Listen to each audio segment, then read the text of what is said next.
Hi, and thanks for joining us on B-Town Talk. I'm your host, Dawn Davis, and it's 10 days and counting for one of the best community festivals in all of Bucks County.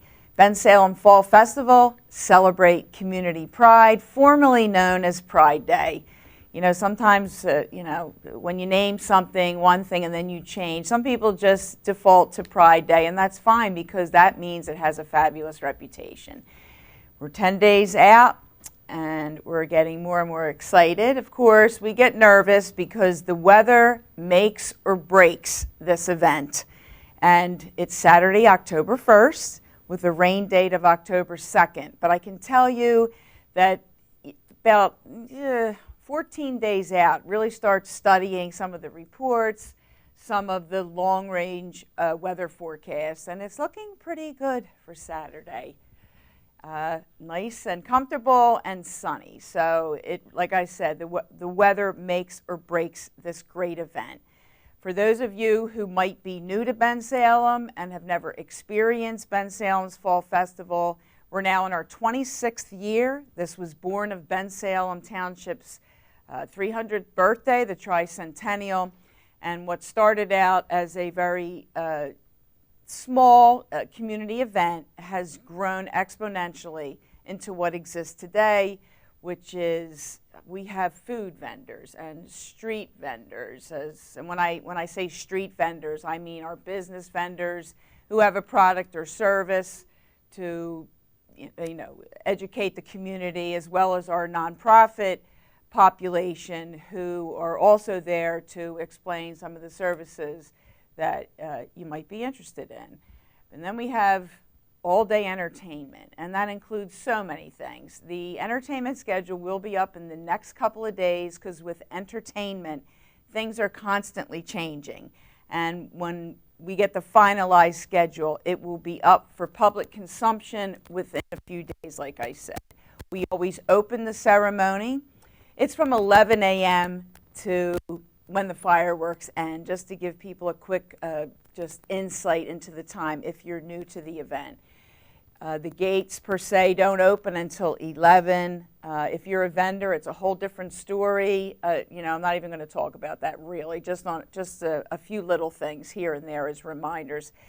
But we have, like I said, all-day entertainment. We open it up with our national anthem and our local dignitaries, and of course a color guard service to formally kick off our community event. And then it just goes into different venues of activities that are happening right here at our beautiful Central Park at 2400 Byberry Road. We have magicians, we have children's performances, and they're tried and true. I have been hiring these particular individuals for many years. I believe this is my 15th year of coordinating the Fall Festival. And we have Michael Bonacci, the magician. We have Grammy Award-winning Steve Polera and his Cool Beans Band. And the kids just love it. I love it. The adults love it. It's fabulous. Coming back this year, because if you recall, last year we had to cancel on both dates because the weather was just horrendous. And unfortunately, like I said, the weather makes or breaks this event. But coming back this year for 2016 is Country Canine. And they are a hoot. They are so much fun. Normally, the bleachers there, the bleachers are filled and then they're 10 deep behind this. Look, the dogs, they jump rope. They do hula hoop. They can do the hula hoop better than I can do the hula hoop, which these days I don't do it so well. But it's just all encompassing and so entertaining.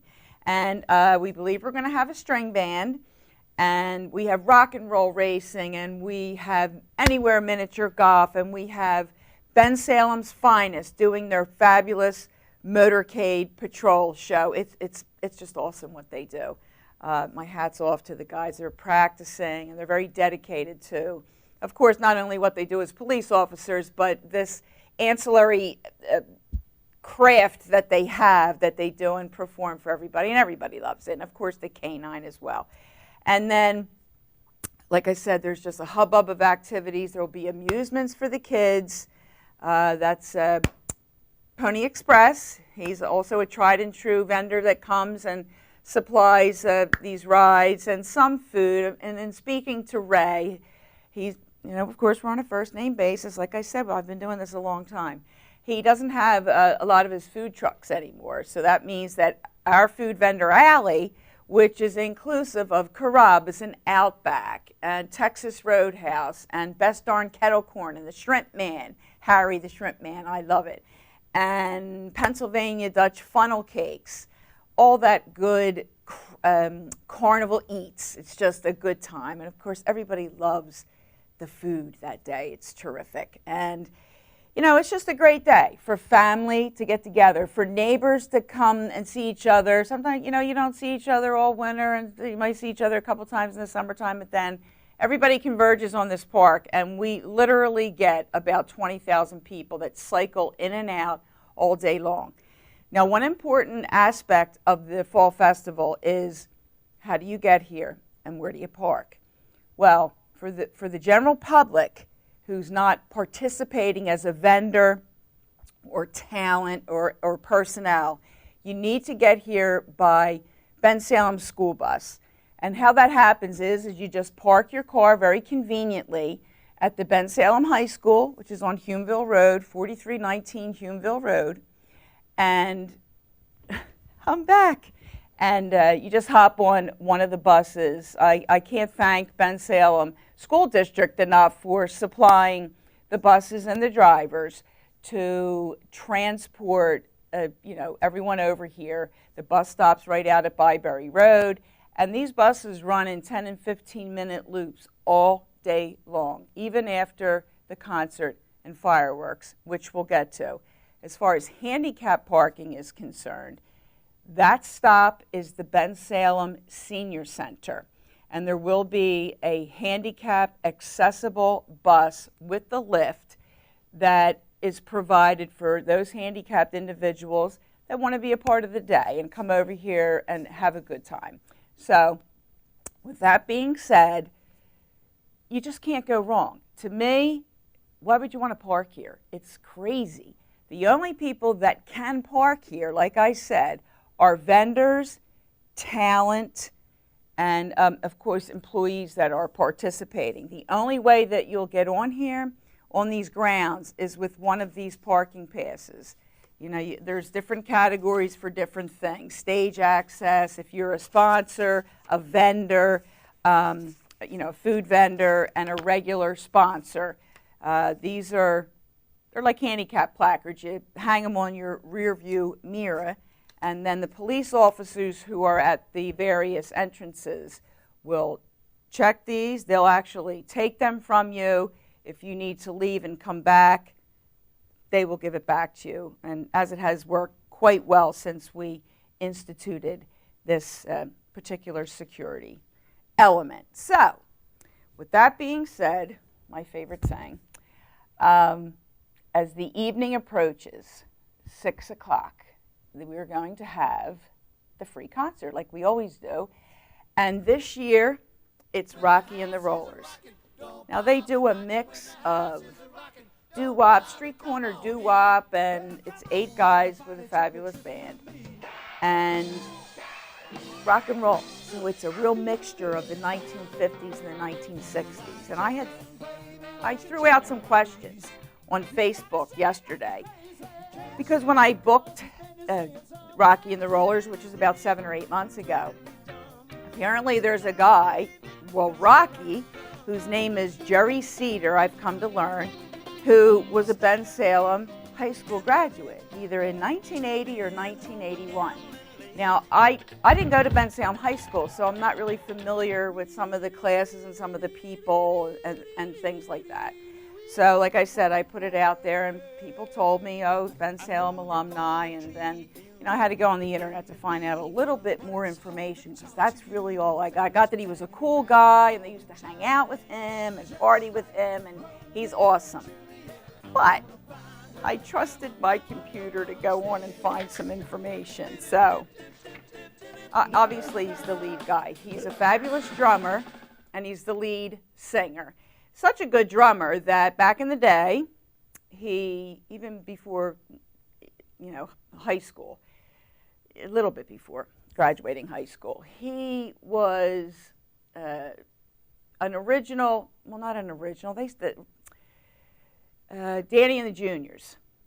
Is that who they were? Danny and the Juniors, yeah. At the Hop. Well, they were about in the 50s, mid-50s, late 50s. Well, Jerry was so good that he was asked to perform in many of the 1950 and 60 doo-wop and rock and roll bands because, he really had the rudiments down, and he's just a really great drummer. And he got so good that he formed his own band, which we now know as Rocky and the Rollers. Now, I believe they're based out of Florida. I actually saw Rocky and the Rollers back in July when I was on vacation down in the Villages in Florida. And they were playing on a gazebo, like in a town square type of setting. And they were good, but they'll be even better here at the TD Bank Amphitheater with our sound engineer and just the massive stage that we have. And it's just, like I always say when I'm talking about the amphitheater, the band, they get in that groove. They get in the pocket. They feel it. They feel the crowd's energy. They're into it. Everybody's into it. So it really will be a good show, which is free to the public.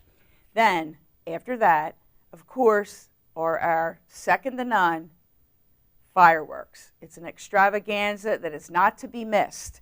And I can tell you from last year we tried something a little bit different. We did fireworks, and if you recall, we didn't have the street fair and all that. We had to postpone the fireworks and the concert because we have to pay for that, rain or shine. We worked out a deal with the band and Zambelli, which was wonderful, and I'm very grateful to them to this very day, that they were able to come back in a few weeks, and we had a fantastic concert with Paul McCartney and Wings is what it was. What the heck were they called? I forget, but they were so good. The McCartney Years. The McCartney Years, thank you, Darren. And it was just a fabulous performance. And then getting back to the fireworks, I had what they call close proximities, which we'll never have again because they were so low. I mean, they were beautiful, but the ashes, I remember going home and my head, I smelled like I had been in a bar for about 4 days. Just the smell of smoke and all, it was a little dicey, just to say that. Nothing happened, of course, because we have every precaution, and our Bensalem firefighters and our volunteer fire company, they're here to make sure that everyone's safe, along with our EMS and, of course, our police officers. But learned a valuable lesson, and we'll never have those again. So, it's back to, it's hard to explain, but if you were there last year, you would know that some of those fireworks were only reaching as high as the amphitheater stage, that curve, as well as the ones that go, 200 feet in the air or whatever it is. But it's just a show to behold. And we hope that you'll enjoy it. We have all the, the little dance schools and, the karate and different community groups that will perform on the stage. Like I said, there's different little venues and arenas of activity that are happening all day long. So, again, it's Saturday, October 1st. The gates open at 11. The food is always open. There's a little bit of a lull, let's say, at like 4:30, which is fine because we're preparing for the be-all, end-all concert, and then, of course, the great fireworks. So with that, I'm going to end it. And, of course, we're sold out. That was the other thing that I wanted to mention. There's not a spot to be found in here. The deadline was September 15th. Sometimes we can squeeze people in. We can't. There just isn't any room between business vendors and our nonprofits. We are sold out, which is a great thing. I mean, it really is. It's a popular event. So with that, if you have any questions, you can certainly jump on our website. And like I said, in a few days, the entertainment schedule will be up. Oh, and the other thing, our sports celebrity will once again be Mr. Bernie Perrant of the Philadelphia Flyers, the Broad Street Bullies. He's such a great guy. We're always excited to have him. He just exudes such an energy. And, you know, I'm of an age where I remember when they won in 73, 74, cut school, went down. Sorry, sisters. And we just had a great time. And he's recently married, and his wife, Jeannie, is a doll baby. And they're just great people. And he'll be here. Bring your hats, your shirts, your hockey pucks, whatever you might have, because he will be here for a little while to entertain you. So with that, thank you very much for joining me. I'm Dawn Davis for B-Town Talk. Take care, everybody, and we'll see you next weekend.